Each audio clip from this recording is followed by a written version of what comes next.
Bore da iawn i chi gyd, a chroeso cynnes i Gwasanaeth Gŵyl Ddewi, Capeli ac Eglwysi Cymraeg Caerfyrddin. Mae'n hyfryd i gael eich cwmni chi. Yn ogystal â Mair Caerfyrddin, y cynghorydd Gareth John, a chôr Ysgol y Dderwen, fe fydd yna gynrychiolwyr o Capeli ac Eglwysi Cymraeg y Dre yn cymryd rhan heddi. Gobeithio newch chi fwynhau ac derbyniwch chi fendith o gydaddoli yn ni heddi ar wyl ein nawrsant. Croeso cynnes i chi gyd.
Gwyddiwn, a'n tad, clodforwn di am saint yr oesoedd, ac yn arbennig am Ddewi Sant, nawdd sant ein cenedl ni. Boed i ni, fel entau, fod yn llawen wrth gadw'r ffydd, a gwneud y pethau bychan a welsom ac aglwsom gan dy disgyblion di. Ro i ni ysbryd Ddewi, a'i egni o blaid deioni. Wrth i ni edrych ar y darn hwn o ddeiar y gosodwr ein genedl ni arno, helpa ni i weld ynddo posibiliadau bywyd newydd. Boed i dygnefedd a heddwch, cariad ddigaredd flodeuo a thyfu yma yng Nghaerfyrddin ac ym mob man arall. Bendithiau'n dathliadau eleni fel tref ac fel cenedl. Yn enw Iesu Grist. Amen. Llawen hewch yn yr arglwydd, chwirau cyfiawn, i'r einiawn gweddus i'w moliant. Molwch yr arglwydd ar delyn, canwch salmau iddo ac offeryn dactant. Canwch iddo gân newydd. Tynwch y tynnau'n dda, rhowch floedd, Oherwydd gwir yw gair yr arglwydd, ac y mae ffyddlondeb yn ei holl weithredoedd. Mae'n caru cyfiawnder a barn. Mae'r ddeiar yn llawn y ffyddlondeb yr arglwydd. Trwy air yr arglwydd y gwnaed y nefoedd, a'r holl lu trwy anadlu enau. Casglodd y môr fel dŵr mewn potel, a'r dyfroedd mewn ystordau.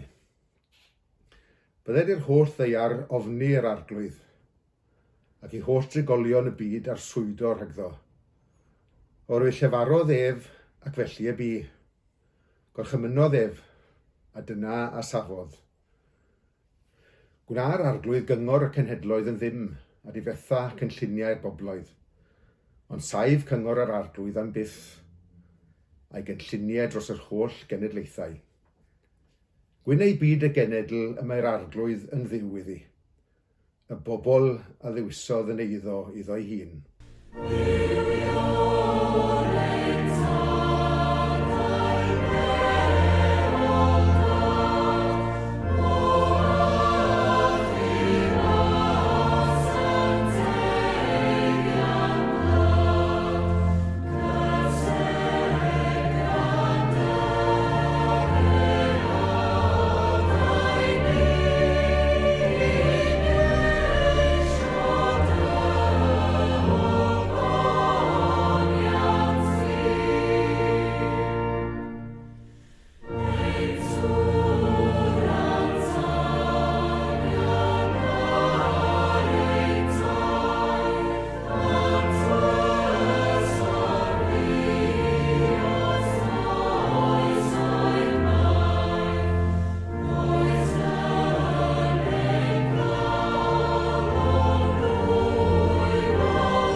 A dyma ni yn dathlu dydd Gŵyl Ddewi, neu Gŵyl Ddewi.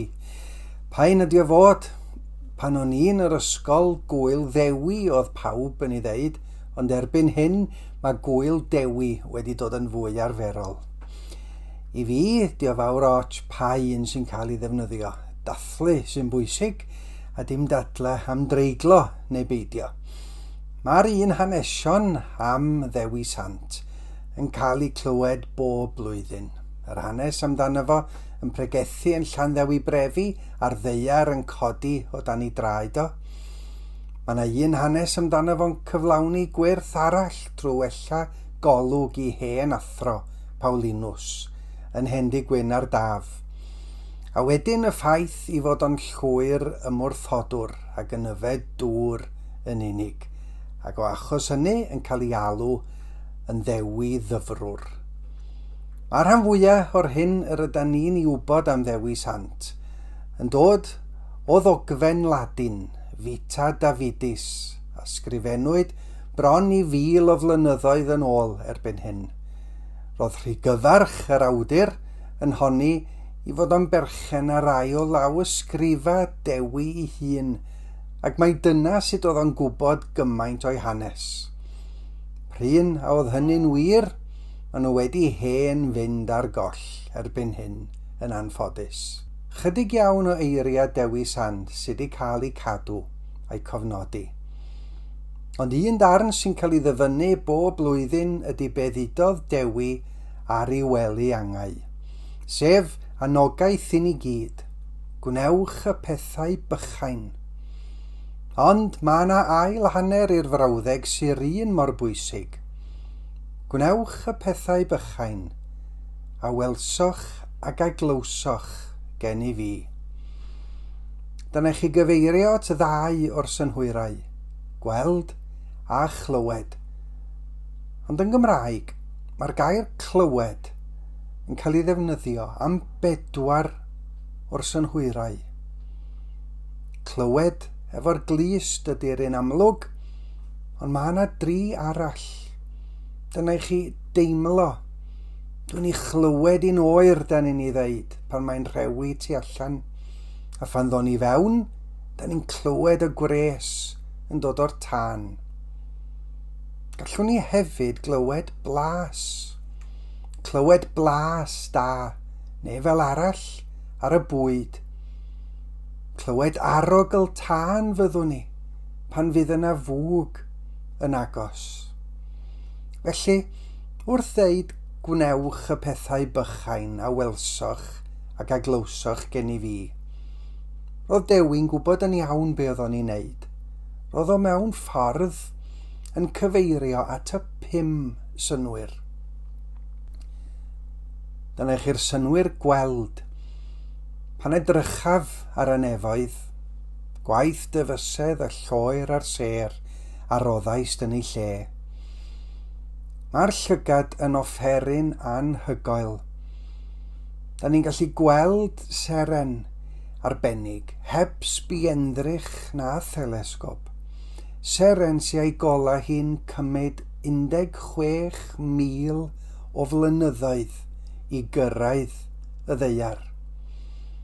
A chi glywed wedyn, ar un sy'n derbyn yr had a'r dir da, dyma'r un sy'n clywed y gair ac yn ei ddeall, ac yn dwyn ffrwyth ac yn rhoi peth ganwaith cymaint a pheth drigain a pheth 10 ar 20. A chi bwer pan mae rhywun yn clywed rhywbeth. Dio ddim yn or-ddeud I fod o'n gallu newid yn bywydau ni. Blasu wedyn. Chi yw halen y ddeiar, meddai'r Iesu. Ond os cyll yr halen I flas, a pha beth yr helltir ef. Nid yw'n dda I ddim bellach, ond yw luchio allan a'i sathru dan draed gan ddynion. Ar yr ogli, yn hanes Noa ar ôl y diliw, mae o'n mynd ati I arogl darthu, a be di'r geiriau sy'n dilyn? A phan glywodd yr arglwydd, yr arogl hyfryd. Ac mae'r pennill yma o iddo J.J. Williams yn dod i'r cof, o'th garu tra bo'n byw ar hodio gyda thi, aroglau meisydd diw, fydd ar ein gwisgoedd ni. Ac yn ola teimlo, pan oedd yr Iesu wedi cael ei groeshoelio ac yn ymddangos yn fyw i'r disgyblion. Nid oedd Thomas a elwyr Didymus un o'r 12 gyda hwy pan ddaeth Iesu atynt. Ac felly dywedodd y disgyblion eraill wrtho, yr ydym wedi gweld yr arglwydd, ond meddai ef wrthynt os na welaf ôl yr hoelion yn ei ddwylo, ar rhoi fy mis yn ôl yr hoelion am llaw yn ei ystlys, ni chreda fi byth. Ac y mewn wythnos yr oedd o disgyblion unwaith eto yn y tŷ a Thomas gyda hwy. A dyma Iesu'n dod bod y drysau wedi cloi, ac yn sefyll yn y canol a dweud, tangnefedd i chwi.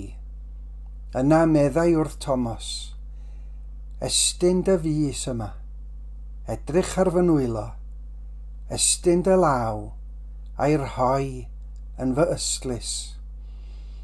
Roedd yr Iesu'n annog Thomas ddim i glywed ei eiriau fo, ddim hyd yn oed i weld y clwyf yn unig, ond i deimlo'r clwyf mwyn profi i fod o'n deud y gwir.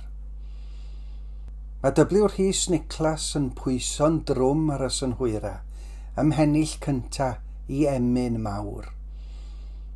Tydi a wnaeth y wyrth o Grist fab Duw, tydi a roddais dim i flas ar fyw, be gydiais dynof drwy dy ysbryd glân, ni allaf tra bwyf byw, ond canu'r gân.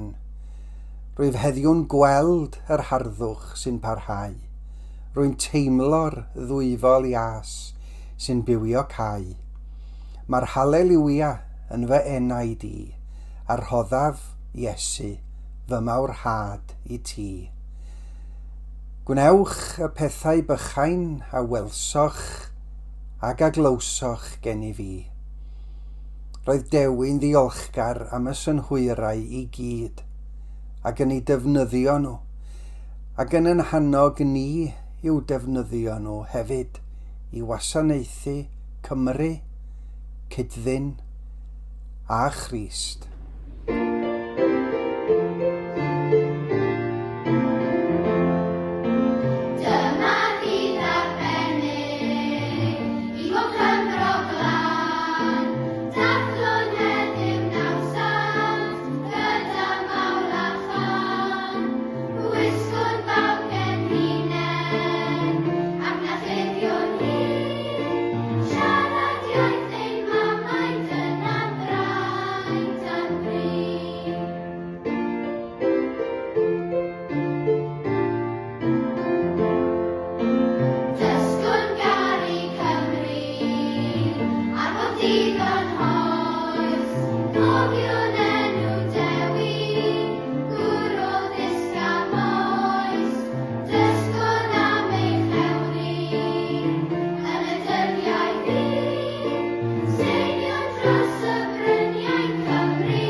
Gweddiwn, arglwydd ein Duw, fe greais ti holl genhedloedd y ddeiar, a'i gosod i gyd fyw yn dy fyd.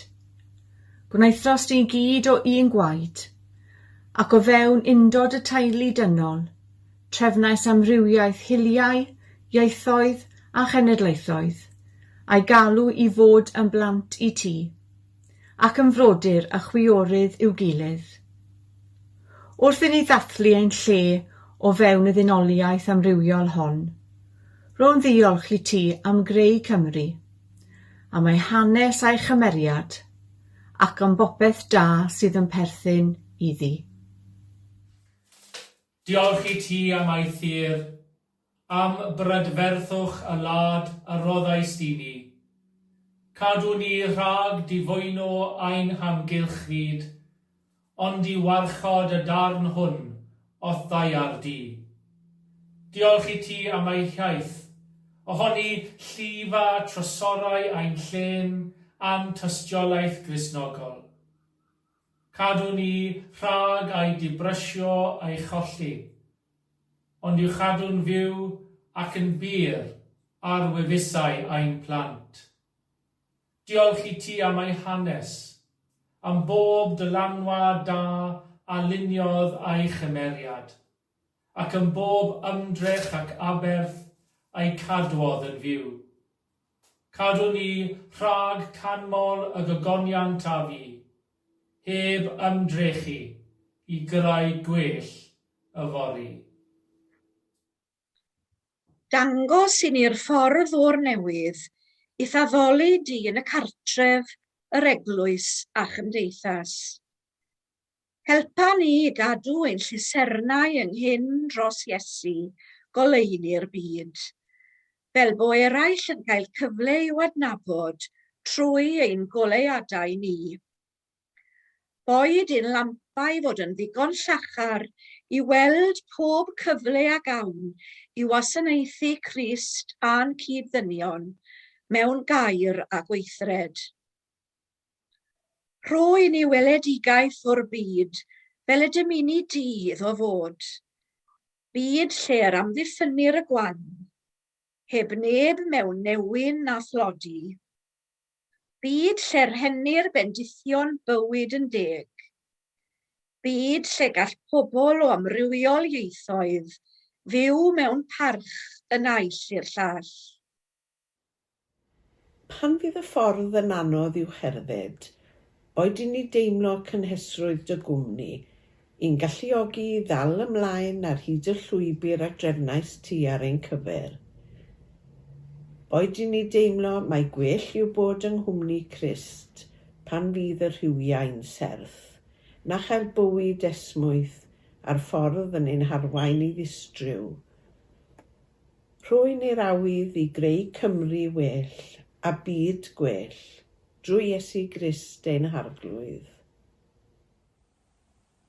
Diolch i ti am ein nawdd sant Ddewi, ac am waith a chynhadaeth y seintiau cynnar, am ei fywyd y wasanaeth ac am ei esiampl loyw, ac am iddo sôn am Iesu wrth iddo deithio o le i le, a bod yn gyfrwng i drosglwyddo dy neges di i Gymru.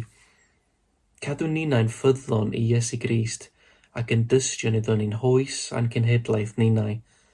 Rhag pob rad, nefol dad, teinau dy adain dros ein gwlad. Ein tad, yr hwn wyt yn y nefoedd, sancteiddiau'r dy enw, deled dy deyrnas, gwneler dy ewyllus, megis yn y nef, felly ar y ddeiar hefyd. Dyro i ni heddiw ein bara beunyddiol, a maddau i ni ein dyletion, fel y myddeiwn ninnau ein dyledwyr, ac nac arwain ni i profedigaeth, eithir gwared ni rhag drwg. Canis eiddo ti yw y deyrnas, a'r nerth, a'r gygoniant, yn oesoesoedd. Amen.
Edrych yn awr o arglwydd ar Gymru. Gwel hi heddi yn nyfnder i gwarth, Byd o'r chymyn yn ysgrifen ar ei chalon hi, a thadnodau yn rhagdalau rhwng ei llygaid. Ond heddiw, nid oes nac ofn na pharch yn y tir. Nid oes mwyaf ôl gli na'r garreg yr eilwyd. Y tadau adeiladodd i pebyll i ddaddoli ar fynydd epynt, a'r plant a'i gwnaeth yn goci'n hitio i fwled ac i fom. Lle disgynodd y golomen fyw yn sŵn emyn ar ganthem y Methesda'r fro, heddiw y cyfyd y golomen fetal a'i ffeiriant yn rhio o'i ffug. Daeth y traed trwstan dros hen lwybrau, llwybrau y mynwyr myrddin, i fathru ac i sathru'r sir.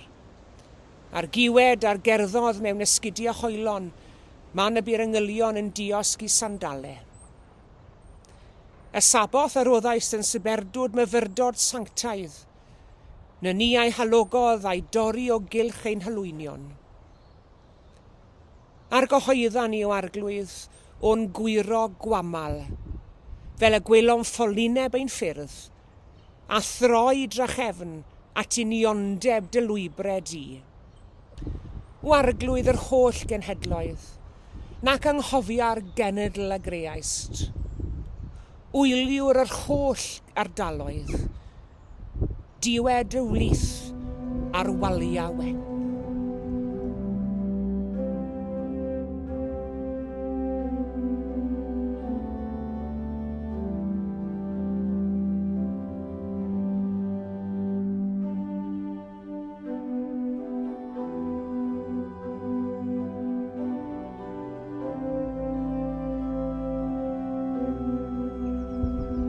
Diolch yn fawr iawn i chi gyd am eich cwmni heddi, a diolch arbennig i bawb sydd wedi cymryd rhan. Tan y Sul nesaf, cadwch yn ddiogel ac yn iach, a gras ein harglwydd Iesu Grist a chariad Duw, a chymdeithas yr ysbryd glân, a fyddo gyda ni oll. Amen.